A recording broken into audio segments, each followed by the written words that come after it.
Glória a Deus. Evangelho de Lucas 5, versículo 17.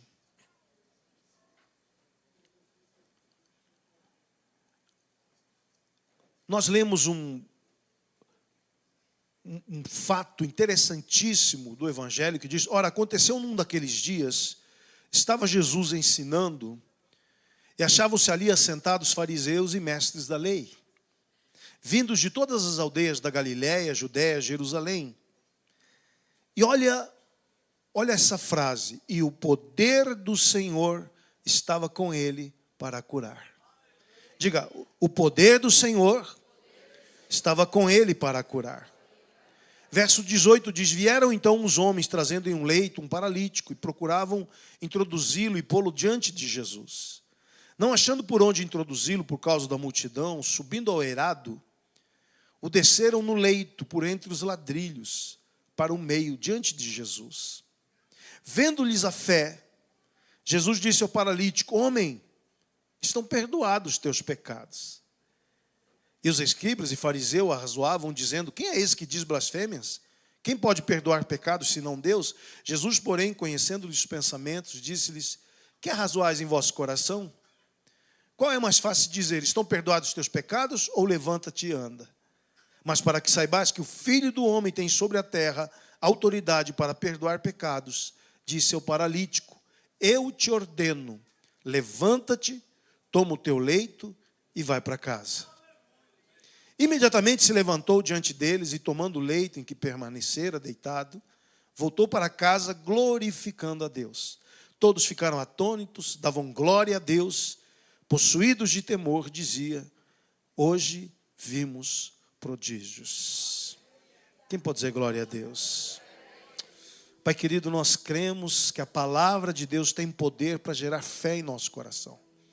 Que esta noite, Pai, nós possamos ver a ação dos céus em cada vida nesse lugar, liberando milagres, Pai.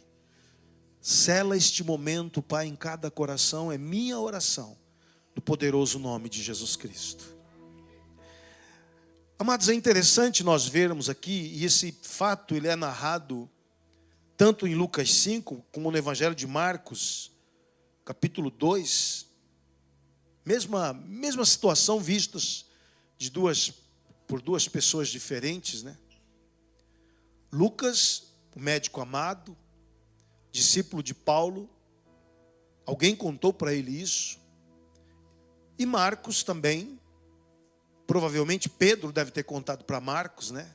Marcos era considerado a pessoa que escrevia. E quando você pega esses duas narrativas, né, de Marcos e de Lucas, você chega nessa situação interessante, porque Jesus tinha um ministério. Ele estava começando esse ministério e ele sabia que ele iria alcançar pessoas quando ele proclamasse a palavra de Deus. Então, uma das estratégias de Jesus para cumprir seu chamado era principalmente a estratégia de ensinar. E aí que nós percebemos que o ensino da palavra de Deus libera para que o poder de Deus comece a agir nas pessoas. Então, toda vez que você estiver ouvindo uma palavra, eu quero desafiar você a receber poder de Deus na tua vida. Porque o poder de Deus estava ali, mas ninguém estava percebendo. E Jesus, ele tinha, através do seu ministério, como nós lemos lá em Lucas 4:18, o poder estava na vida dele, e aqui diz: o Espírito do Senhor está sobre mim, em Lucas 4:18, pelo que me ungiu para evangelizar os pobres, enviou-me para proclamar libertação aos cativos, restauração da vista aos cegos, e pôr em liberdade os oprimidos. Quem pode dizer aleluia comigo? Jesus tinha esse chamado, ele sabia disso. E ele estava com aquele povo que era a casa dele. Nós sabemos disso em Marcos, capítulo 2, que era a casa de Jesus. Que ele havia conseguido ali, ele morava ali em Cafarnaum. E ali encheu de gente, casa cheia, mas as pessoas que estavam ali não estavam muito interessadas em Deus. Elas estavam mais interessadas em ouvir o que Jesus falaria que não casava com a religião deles. Hoje nós vemos muito isso nas igrejas. As pessoas entram nas igrejas para ver se o pastor vai pregar teologicamente correto do que a pessoa acredita. E nós vemos que ele estava pregando, e note que ele fala, mestres da lei e fariseus. E o poder de Deus estava ali, mas ninguém notava. Eu quero dizer para vocês que o poder de Deus está aqui. Mas você vai notar em nome de Jesus. O poder de Deus vai chegar em você em nome de Jesus.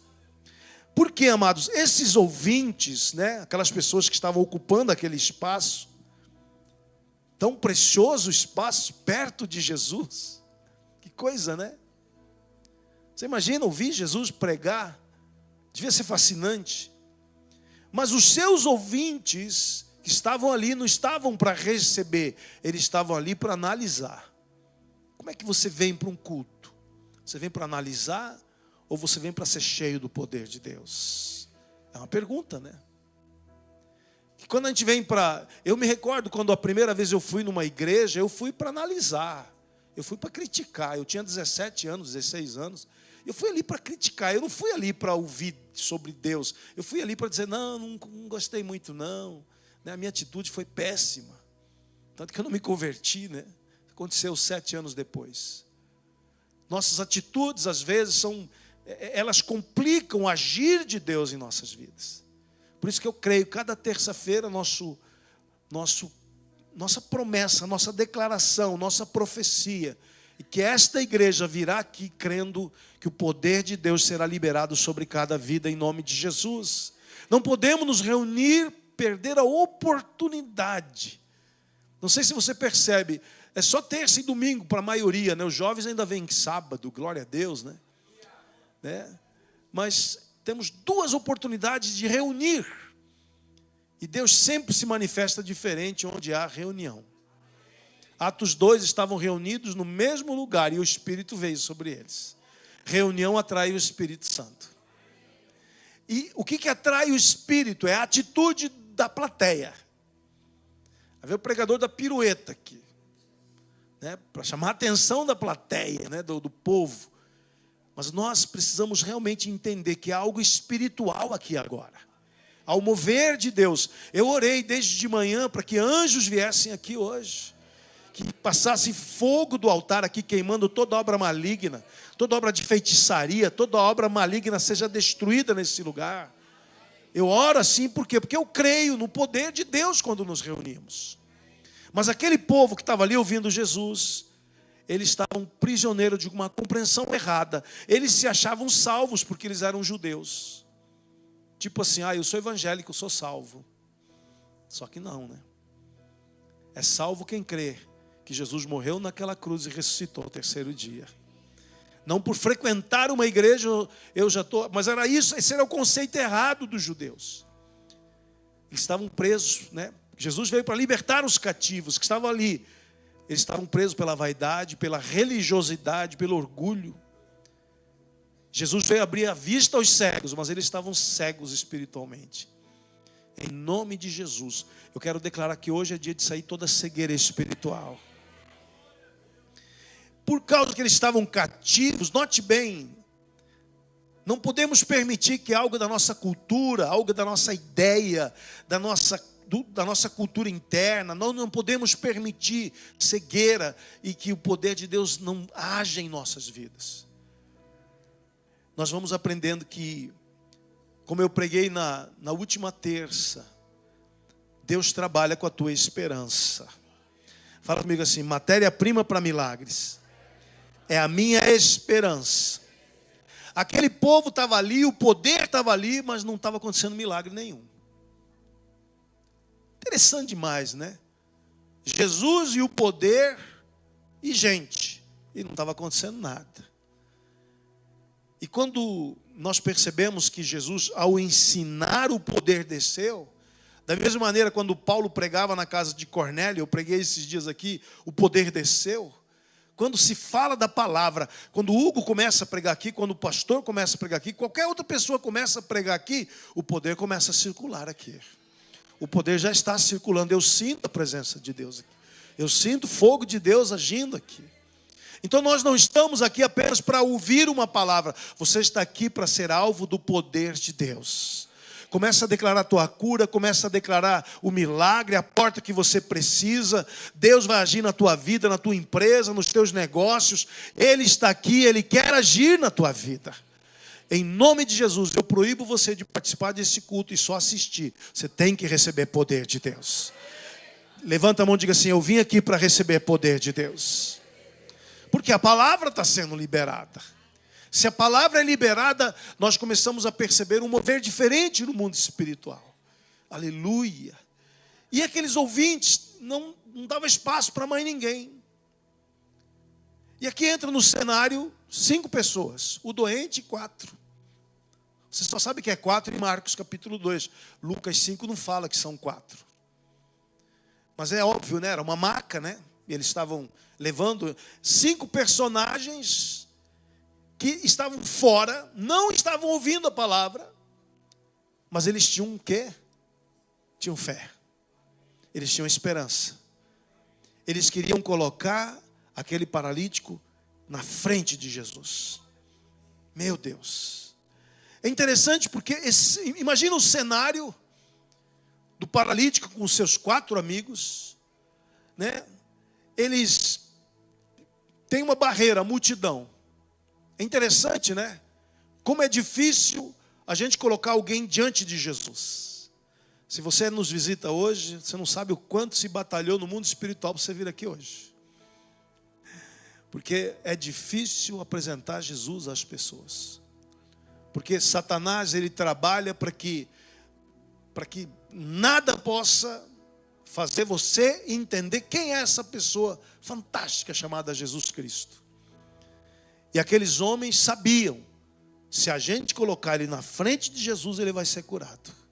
E eu quero profetizar, Jesus na tua vida vai curar tuas enfermidades, vai curar tua família, vai curar em nome de Jesus teu casamento, teus filhos. O Senhor é o Deus da cura. Quem pode dar um glória a Deus aí bem forte? Aleluia. É interessante, né? Porque esses 4 amigos representam exatamente o movimento que se faz para colocar alguém diante de Jesus. Eu lembro quando fizeram isso comigo. Foi meu irmão que fez isso, né? Ele fez de tudo para me levar à igreja que ele frequentava. E me lembro bem, né? A dificuldade que foi chegar lá. E quando cheguei ali, nunca mais deixei de ir. Porque eu fui colocado diante de Jesus. A nossa missão aqui na Zona Norte, para cada vida, cada família que chega aqui, nós não queremos te apresentar religião, nós queremos te apresentar Jesus Cristo. Ele que morreu no teu lugar, Ele que pagou os teus pecados, Ele ressuscitou ao 3º dia, para que você receba uma nova vida nele. Aleluia. Esta igreja existe para te apresentar Jesus. Então esses 4 amigos somos nós, que trabalhamos e cremos que Deus nos usa para trazermos pessoas e apresentarmos Jesus a elas. Aleluia. E é interessante porque aquele homem estava paralisado na sua maca, paralítico. E aqui diz em Lucas 5:20, vendo-lhes a fé. Como é que Jesus viu fé?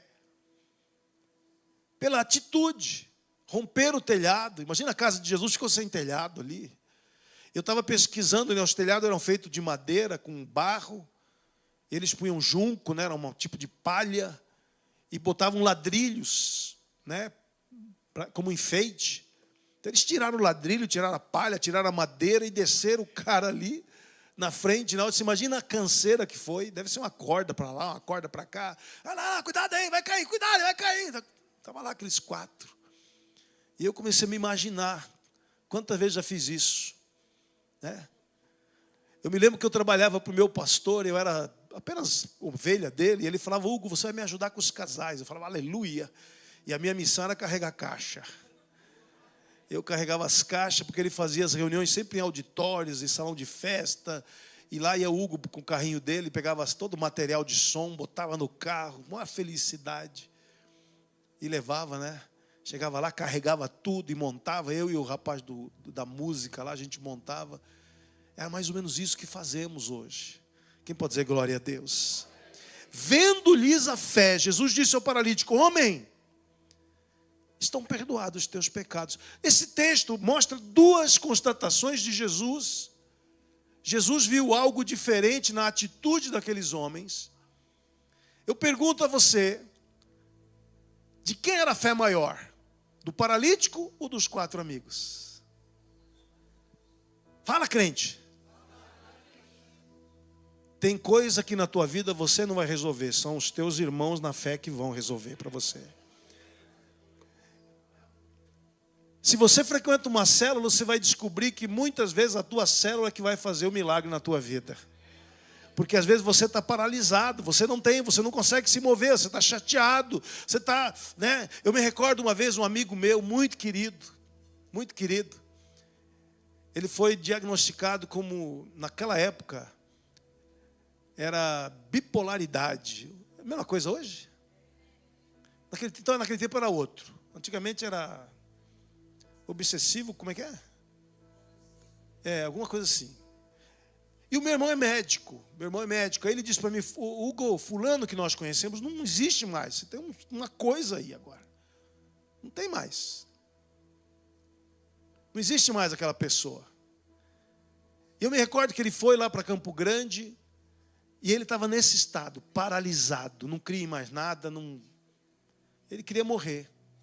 Eu me recordo um dia, ele estava sentado, eu olhei bem no olho dele, e eu falei para ele: você não tem fé para sair dessa situação, mas eu quero te dar uma notícia: eu tenho fé, e você vai ser curado em nome de Jesus. Eu quero profetizar para você. Você vai encontrar pessoas que vão ajudar você a sair de situações onde você está paralisado. Pessoas que vão entrar na tua vida, eu quero profetizar nessa noite, e vão tirar você dessa situação. Deus vai usar homens, irmãs, irmãos, que serão em nome de Jesus, como esses 4, que vão carregar você, vão colocar você diante de Jesus, e você vai receber teu milagre em nome de Jesus Cristo. Dá um glória aí bem forte. Eu já contei esse testemunho aqui para você. Esse amigo meu, ele era tão querido, né? E pior que ele estava no 3º ano de medicina, quando ele surtou. Ele estudava lá no Rio de Janeiro. Hoje ele é advogado, próspero, homem de Deus, casado, 3 filhos. Mas ele estava lá no buraco. E eu e meu irmão, que amávamos ele, nós colocamos ele numa república de reteté. Tinha 6 reteté lá dentro. Os caras não almoçavam, não jantavam, viviam jejuando. Você encontrava aqueles, eu estou jejuando. Os caras tudo eram um palitinho. Eu orava o dia inteiro. E eu botei para morar lá dentro. Impressionante, gente. 2 meses ele saiu do buraco. Ele estava condenado a tomar remédio a vida inteira. Ele chegou para o psicólogo dele e falou assim: olha, eu estou com fé, eu vou parar de tomar os remédios. O psicólogo ficou cabreiro, falou: calma, vai devagar. Realmente tem que tomar cuidado com esses passos. Hoje ele é uma pessoa normal, casado, 3 filhos, né? Inclusive um dos filhos dele está fazendo medicina, olha que coisa interessante, né?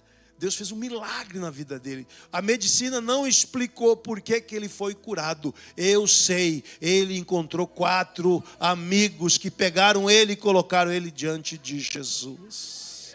É isso que Deus faz com a gente. É isso que Deus faz através da igreja. Dá um aplauso bem forte, aleluia. Diga: eu preciso da igreja de Jesus que me coloca diante de Jesus. Aleluia. Por isso, querido, quando está na fossa, está mal, não fica só. Procura a gente. Vem para a célula, vem para o culto. Nem que você venha arrastando. Fala para o teu vizinho: pode vir arrastando. Deixa que alguém vai te buscar. Fala: irmão, se você não vier, eu não vou hoje. Vai lá, a gente vai dar um jeito, vai buscar você. Você vem ficar com a gente. Uma brasa junto com outra brasa incendeia. Aqui é lugar de pegar fogo, aqui é lugar de glorificar Deus, aqui é lugar de você voltar a acreditar, aqui é lugar de você voltar a ter esperança. Quem crê, dá um glória aí. A segunda, projeta para mim, por favor.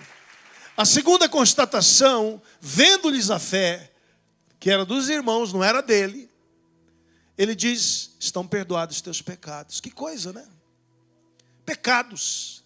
A vida do passado dele tinha levado ele àquela paralisia.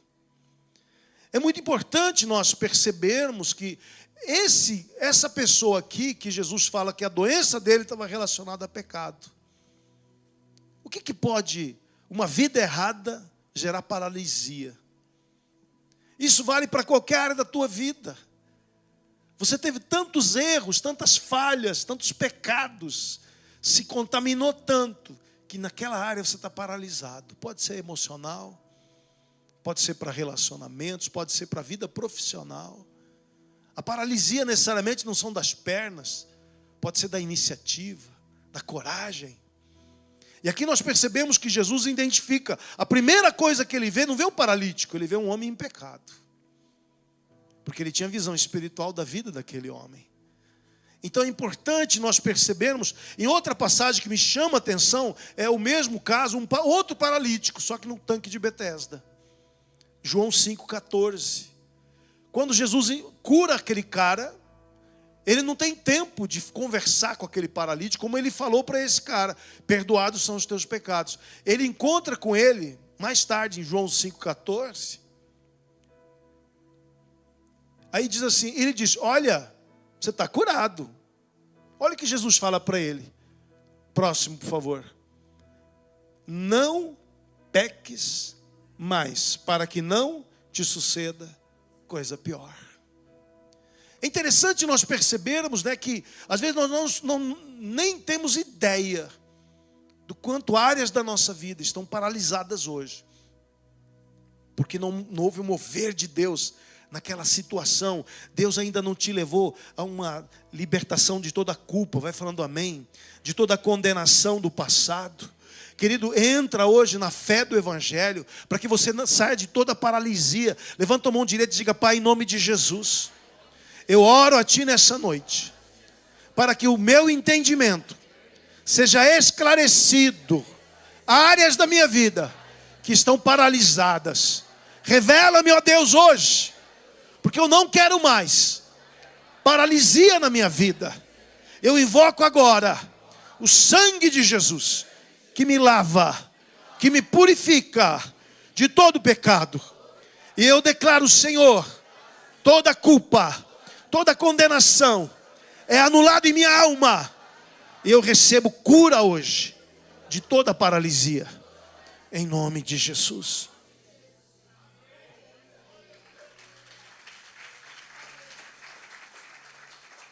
Satanás usa a culpa e a condenação para nos paralisar. Às vezes não é uma doença física, mas é um comportamento emocional de amargura, de ódio. Isso conduz a vícios, a uma vida errada. É muito importante. Você deve perceber, todo culto eu falo da obra redentora de Jesus na cruz. Porque eu creio muito que essa obra, ela precisa ser compreendida por cada um de nós.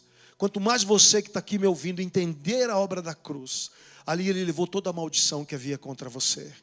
Toda a maldição que veio dos teus antepassados, Jesus levou na cruz.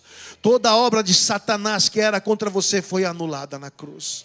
Tudo que podia te perturbar, te prejudicar, Jesus levou na cruz. Quem crê nessa cruz e nessa obra é liberto e pode crer e viver o poder da ressurreição. Diga, quem crê na cruz... Fala de novo, quem crê na cruz, vive o poder da ressurreição. Porque a ressurreição é consequência de quem tem fé na cruz. Aleluia.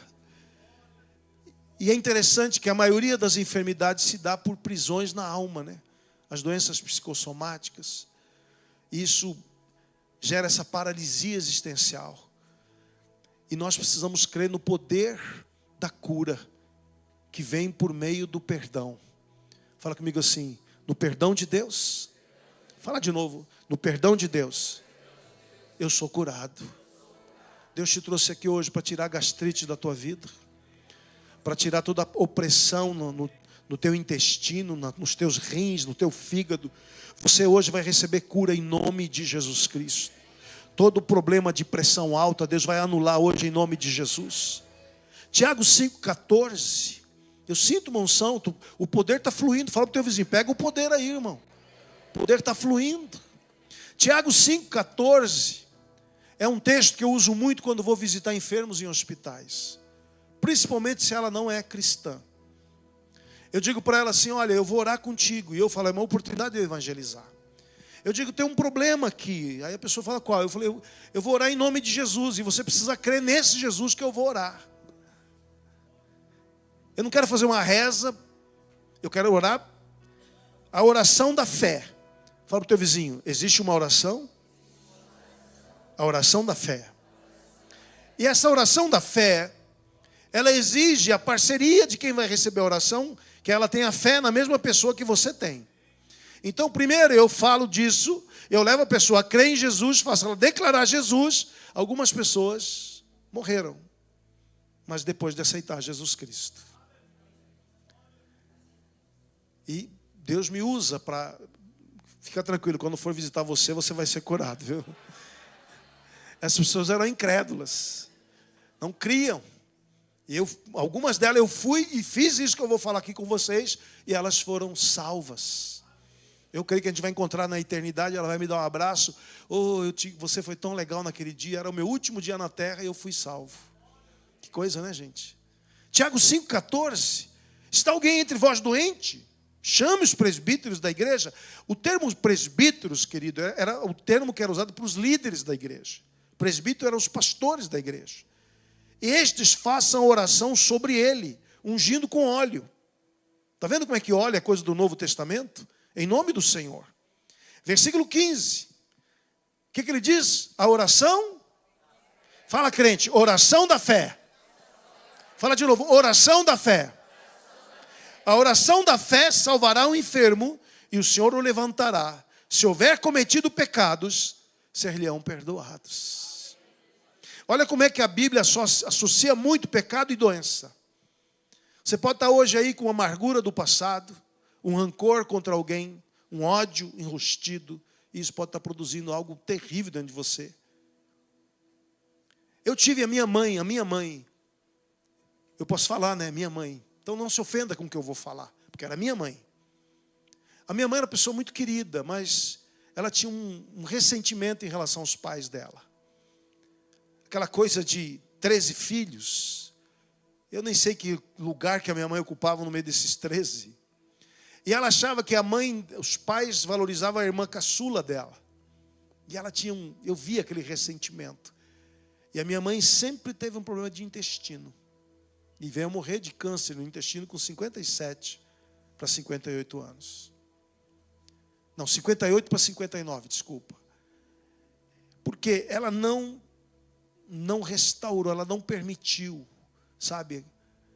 Graças a Deus ela morreu salva, né? Graças a Deus. Mas aquele rancor não saiu de dentro dela e produziu aquele câncer. Pessoas ficam chateadas às vezes quando eu falo isso, né? Mas eu estou falando da minha mãe, que eu amava de paixão. Minha mãe, eu tinha uma ligação forte com ela. Eu era o filho que mais parecia com ela. E quando eu digo isso para vocês, por que eu estou dizendo isso? Porque às vezes você pode estar hoje aí. Hoje é dia de você olhar para dentro de você e dizer, pai, eu não vou sair daqui desse lugar com rancor no meu coração. Eu não vou sair daqui com amargura de ninguém. Eu não vou guardar ódio de ninguém. Vai falando amém aí, gente. Eu não vou guardar ressentimento. Por quê, querido? Quando você guarda ressentimento, quem paga o pato é você. A pessoa está lá vivendo a vida dela. E você está aqui doente, misericórdia, gastrite, problema intestinal no fígado. Hoje é dia de cura em nome de Jesus. Levanta a mão e diga assim, pai, em nome de Jesus, eu renuncio e rejeito hoje a todo argumento, todo raciocínio, toda ideia, toda razão que eu carrego para guardar mágoas, amarguras, rancores. Eu quebro na minha vida hoje. Eu declaro em nome de Jesus, hoje é dia de perdoar aqueles que me ofenderam. Assim como o Senhor me perdoa das minhas ofensas, eu creio, meu Deus, eu sairei curado daqui hoje, em nome de Jesus.